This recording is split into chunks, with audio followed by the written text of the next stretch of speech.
Hello, hello, hello, everyone. Good morning. Happy Tuesday. I'm under the weather a little, so we'll just try to get through this. Good morning, Patrick. Good morning, Martinez. Thank you for putting the news in here. Sterling, you didn't get one of the most important headlines, one of the most important ones.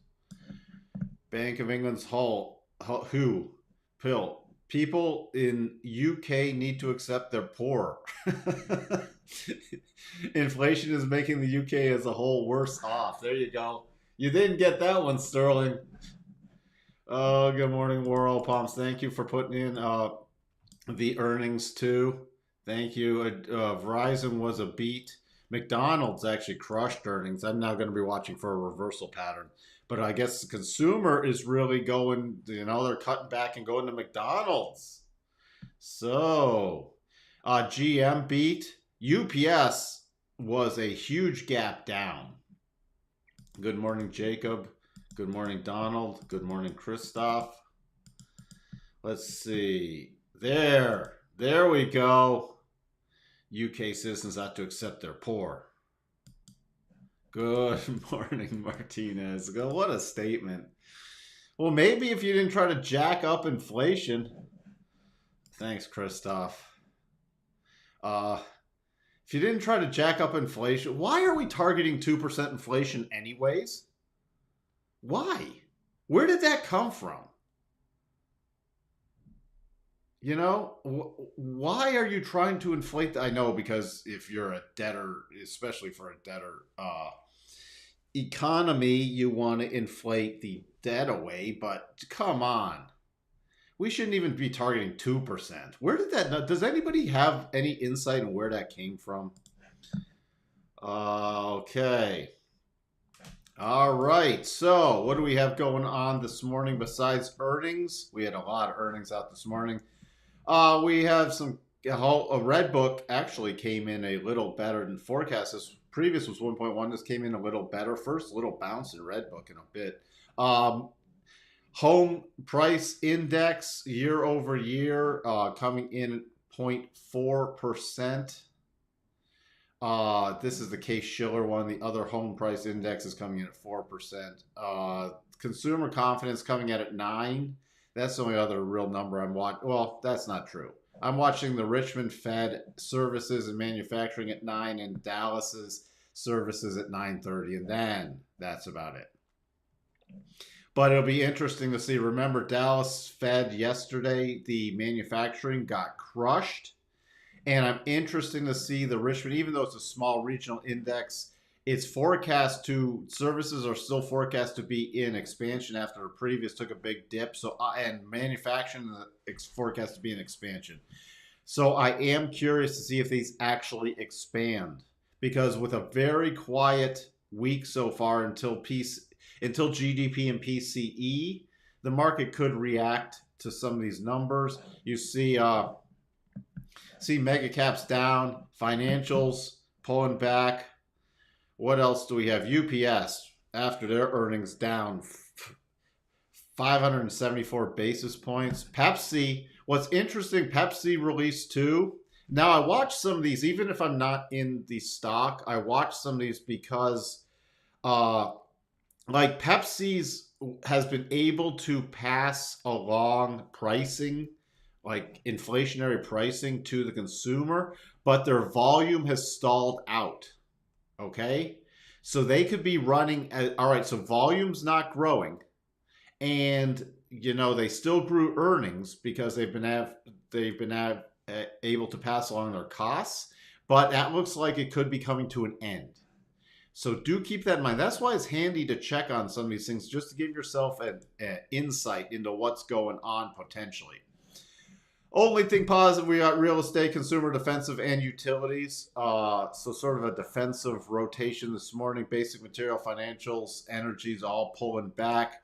Fed watch is pulling back. Remember, we were over 90% yesterday, at 84% this morning.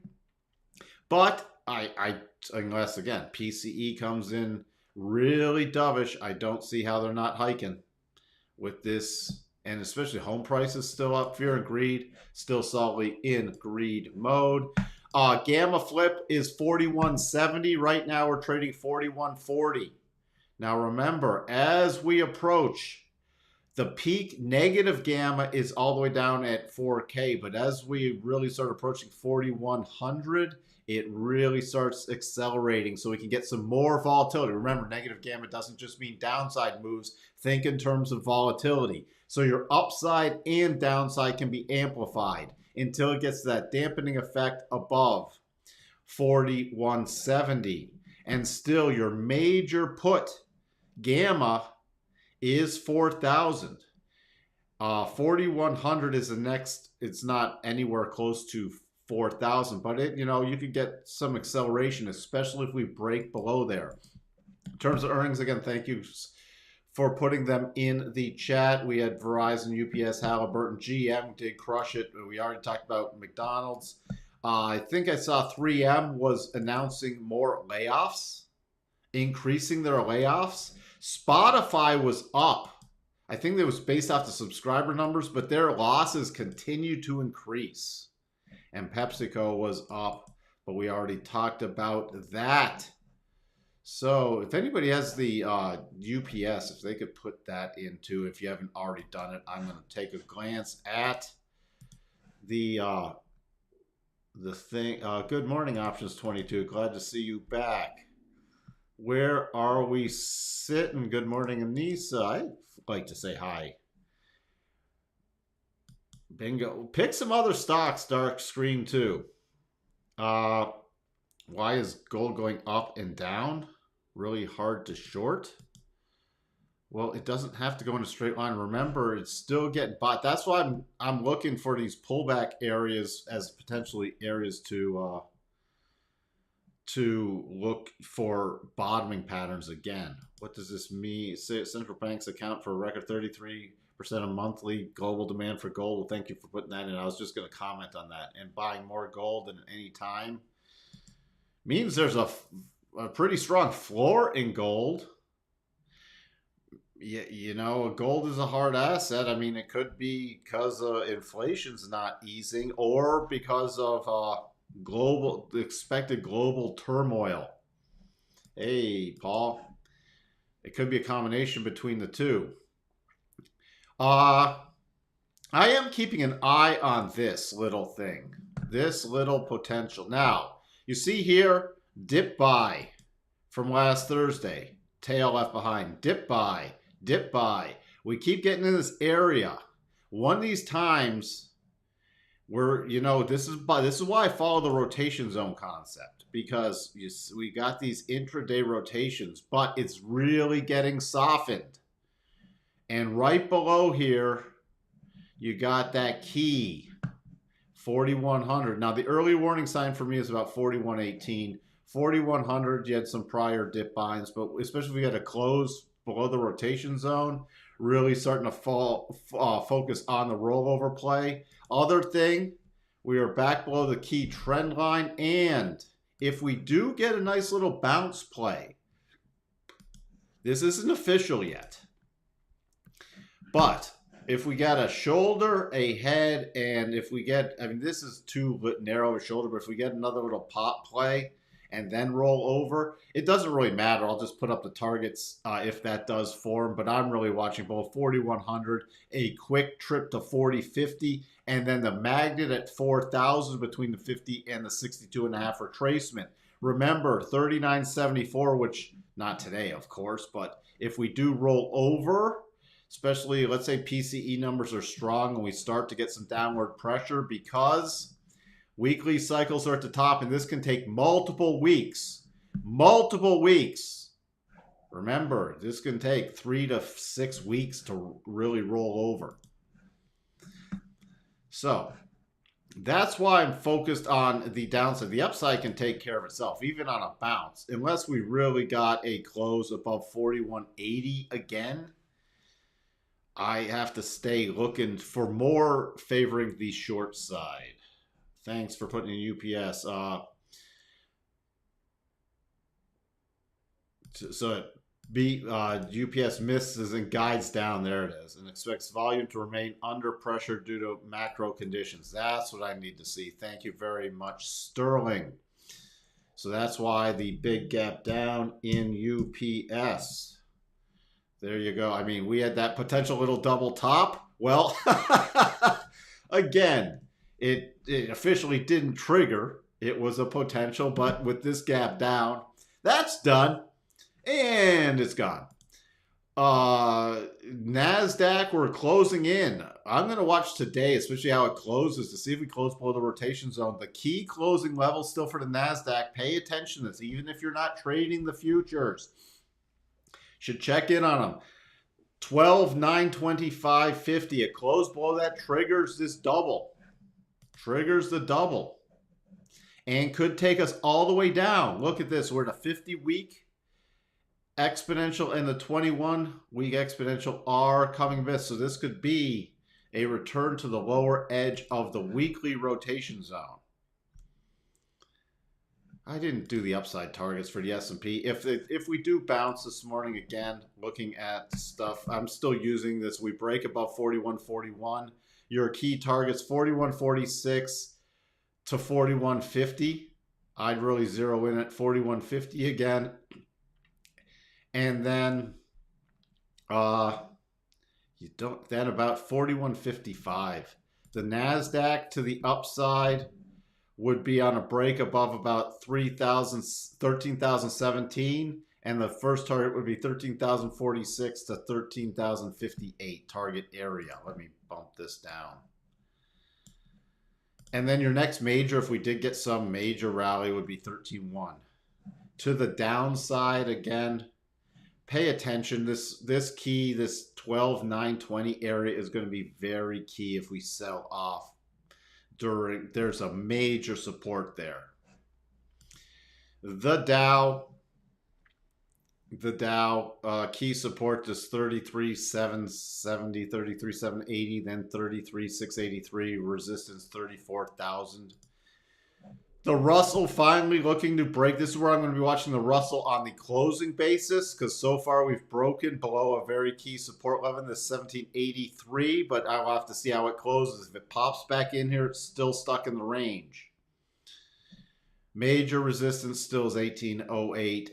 Next support is 1760 if we roll over intraday. Let me just take a look at that shorter term pattern. Keep an eye on your 1 hour and 4 hour rotation zones also. Little resistance area, if it does pop up again, is 1786 and then 1790. The VIX still at this lower end until we really break above about 1850 at this point. We start getting some momentum above 1850. I will sit up and take notice. The DAX still caught at the upper end of this range, with cycles now getting back to the bottom. Interesting enough, but keep in mind, DAX cycles in this major topping area, so I'm watching for a stronger pullback pattern other than this little completed wedge we talked about. Notes. Remember, we got the percent B buy on Thursday, little pause on Friday, follow through yesterday, and pretty substantial follow through today. My first target was at 115.14 area, which we've hit. Next target is 115.26 area. But this is not a major play unless we start closing above 115.26 on a daily basis, and then I will start looking for, again, higher prices. You can see the yield dropping back down. Remember, this rally in the yield did nothing after we triggered this massive double top pattern. This little rally did nothing to invalidate it. 10-2s still caught in this sort of flagging now consolidation pattern. Dollar index yesterday still closed above the 62.5, and we're back running back up to test the rotation zone. I'm really focused to see if this can finally get some play above the daily rotation zone, but it has to get a close above 101.60. Crude hitting the first target and pulling back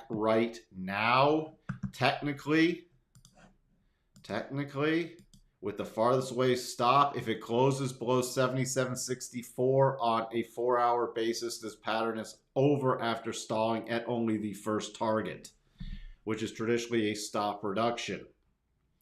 But it's not there yet. If it trades intraday below 77.34, that would also take the pattern off the table and would be a, remember, that's what I call the sort of the walkaway stop, because you don't have to wait for the closing basis. So that's what I'm watching. If it does not do that, still favoring the upside potential bias. Natty gas, nothing to do. Gold, still just chopping back and forth right here. Remember, on a pullbacks, I'm watching for a multi-leg pullback here. But again, that's a corrective based off some Elliott wave stuff. We should have hit the end of some impulsive moves and look for a corrective wave. But that could just take us back into the weekly rotation zone. And then we'll start looking for buy patterns again.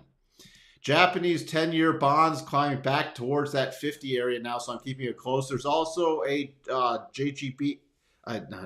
Bank of Japan meeting this week. So that, you cannot ignore that, holding at key support.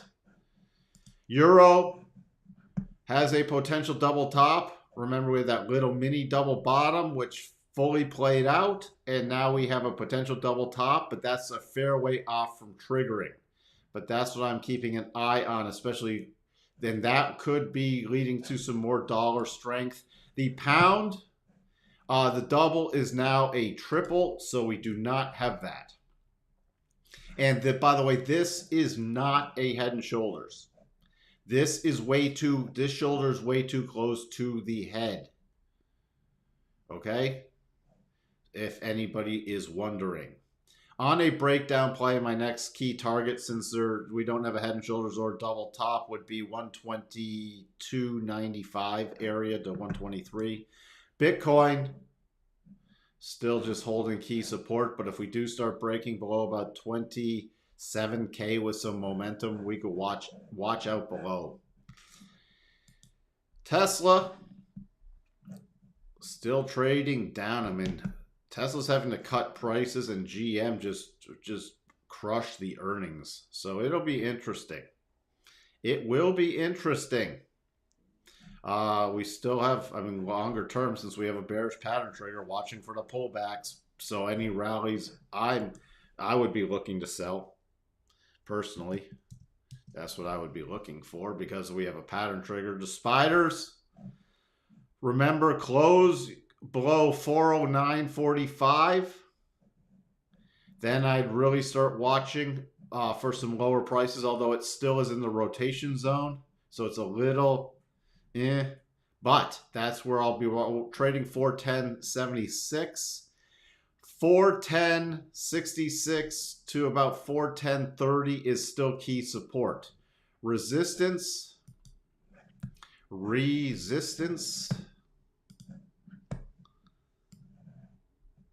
I would be using about 411.25. Here's the area that I'd be watching on any rally for major resistance, 411.22 to 411.53. Above there with momentum, you still have a gap left behind to 412.64. So those are the levels I'm looking for there.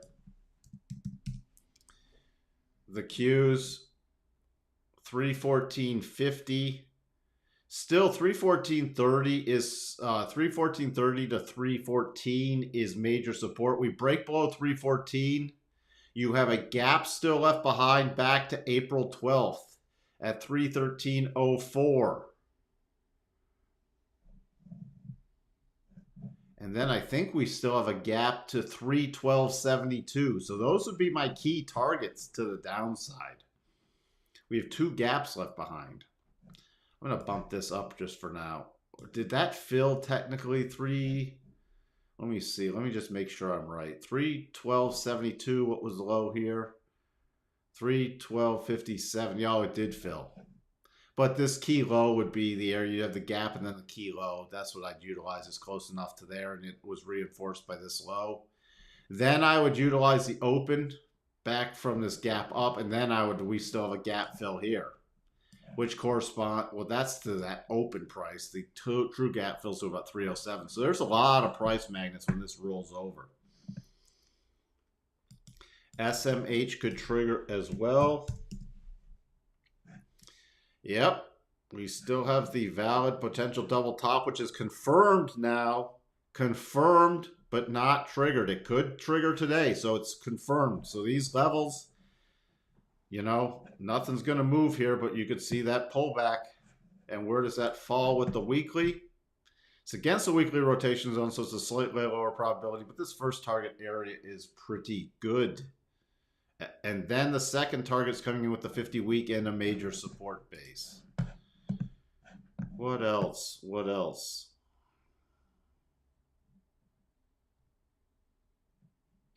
I've heard that before. Thank you, R. Harris. Google says New Zealand was the original origin of the 2% target. I don't think it has much basis other than it's that silly, you know that thing, 10,000 steps a day?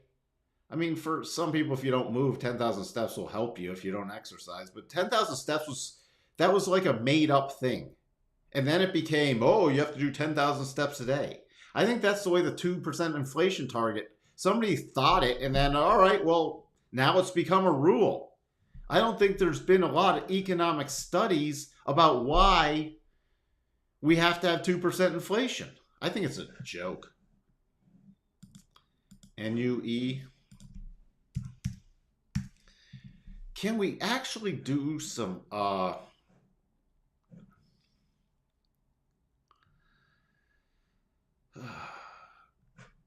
NUE still? Yeah, you can watch it, especially on above 156.22. Time to buy FRC dip.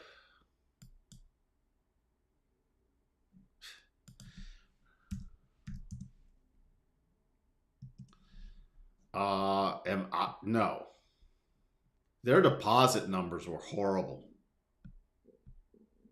Yeah, they beat, but their deposit numbers were horrible. Is it time to buy the dip? Not for me.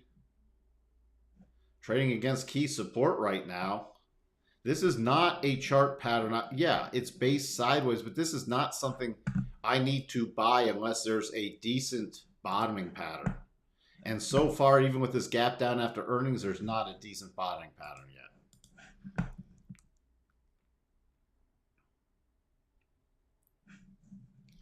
Intel earnings are Thursday. Okay, it's below the 200. I'm still watching for a pullback and really watching this 28 level. Remember, this is a long term, and I would rather have this go much lower since they cut their dividend. They massacred the dividend. I want this back down here.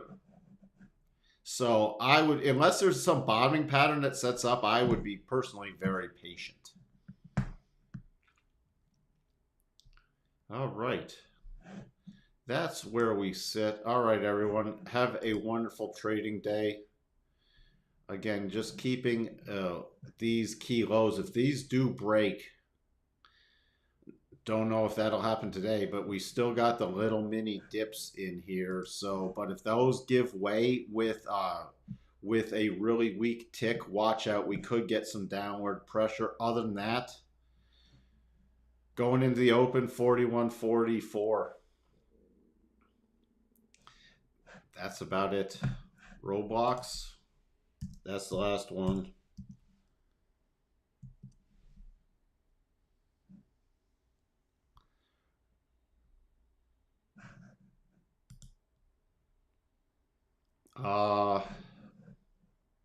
Just clean up the chart now.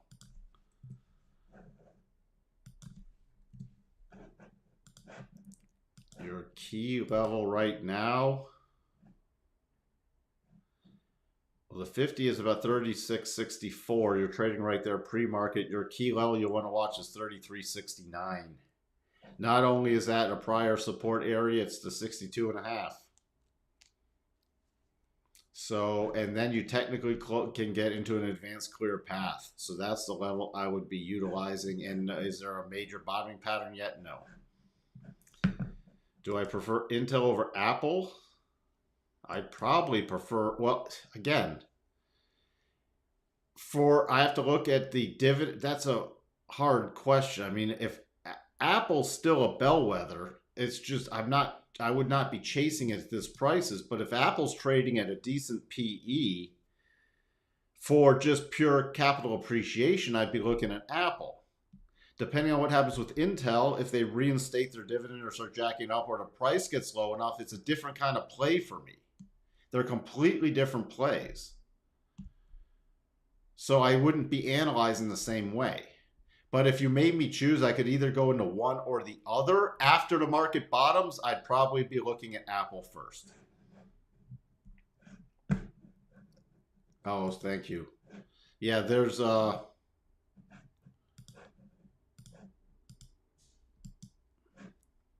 this mini double bottom. That's about all you have, but it needs a close above 41.99, and then that could be a nice target for the left behind gap. So that's about the only thing. And thank you for pointing that out. Sorry, I messed up on that. You're against the 200, but I'd be waiting for this to trigger unless there's a great intraday pattern. All right, with that, I got to run into the open. I shall talk to everyone later. Please tune in after the close if you have some time. Bye for now.